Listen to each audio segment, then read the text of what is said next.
नारायणगावला जायचं ठरलं होतं, पण घरातून बाहेर पडतानाच एक गोंधळ झाला. नमस्कार. आजचा दिवस सुरू झाला अस्मीच्या अंघोळीने. अस्मीला तयार केलं आणि आता आमची नारायणगावची तयारी सुरू झाली.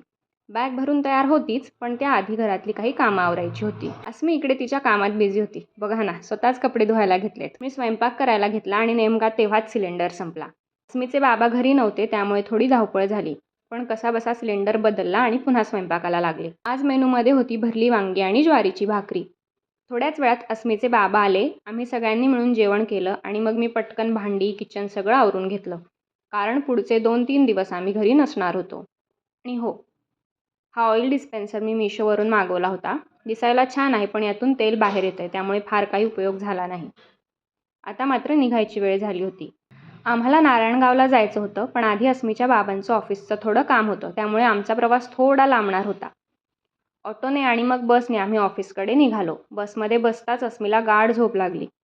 ऑफिसजवळ थोडं चालावं लागणार होतं, म्हणून मी आणि अस्मी बस स्टँडवर सावलीत बसलो. तोपर्यंत अस्मीचे बाबा त्यांचं काम करून आले आणि मग आम्ही पुन्हा बसने नारायणगावच्या दिशेने निघालो. तोपर्यंत अस्मीची झोपही पूर्ण झाली होती. नारायणगावला अस्मीचे काका काकू राहतात आणि भैयांची आता अहिल्यानगरला ट्रान्सफर होणार आहे, त्यामुळे त्याआधी एकदा नारायणगावला जाऊन येऊ असं ठरवलं होतं. आम्ही घरातून साधारण 1 वाजता निघालो होतो. 6 वाजेपर्यंत पोहोचू असं वाटलं होतं, पण आम्हाला पोहोचायला 7:30 वाजले. बस स्टँडवरून पुन्हा ऑटो केली आणि शेवटी घरी पोहोचलो. आणि इकडे गोलूदादा तर अस्मीची वाटच बघत होता. अस्मी आणि दादाची मस्ती लगेच सुरू झाली. दादाचं हे टॉय तर अस्मीला खूपच आवडलं.